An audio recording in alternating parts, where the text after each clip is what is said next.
สืบทอดมรดกวัฒนธรรมชนเผ่าจำของสาธารณรัฐสังคมนิยมเวียดนาม ถ้าจะเล่าถึงเว่แม่นอาชีพการเฮ็ดขนมแพนผสมเป็นสิ่งภาคภูมิใจของประชาชนแขวงนี้มาได้หลายสัวคน แต่เมื่อว่าถึงแขวงฮาวอาชีพการปั้นดินเผาที่เป็นมูลเสื้อก็เป็นอาชีพหนึ่งที่ยังคงรักษามาถึงปัจจุบันฉะนั้นจึงเว้าได้ว่าแต่ละเขตแขวง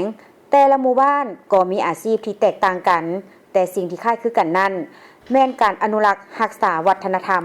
การสืบทอดของหลายรุ่นคนเพื่อให้มรดกอันล้ำค่าดังกล่าวนั้นบ่ถูกหลงลืมไปตามกาลเวลา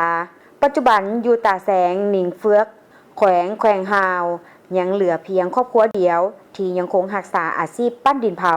และสถานที่แห่งนี้เกือบว่าเป็นแห่งเดียวที่ผลิตเครื่องปั้นดินเผาเพื่อรับใช้ให้แก่บรรดาพิธีไหว้ของชนเผ่าจำอันน้อยแม่นเพื่อใส่หมากผูส่วนใหญ่แม่นเพื่อวางหมากไม้ดอกไม้ทุกๆสิ่งแม่นเพื่อถวายเทวดาฟ้าแทนบรรพบุรุษและพ่อแม่ผู้เฒ่าวันเกิน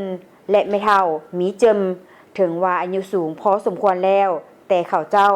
ก็ยังคงรักษาอาชีพการปั้นดินเผาไว้ถึงปัจจุบันเพิ่นกล่าวว่าตนเองอยากจะรักษาวัฒนธรรมชนเผ่าจำที่เป็นมูลเสื้อไว้ให้ลูกหลานถ้าป้ารับไปแล้วนั่นชนเผ่าจำจะเอาหยังมาเป็นเครื่องไหว้บูชา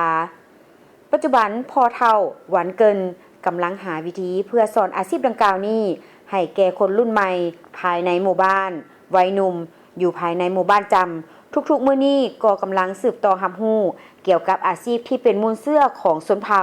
และหลายไปกว่านั้นแมนมรดกวัฒนธรรมจำที่มีมาแต่ดึกดำบรรพ์เติมอีก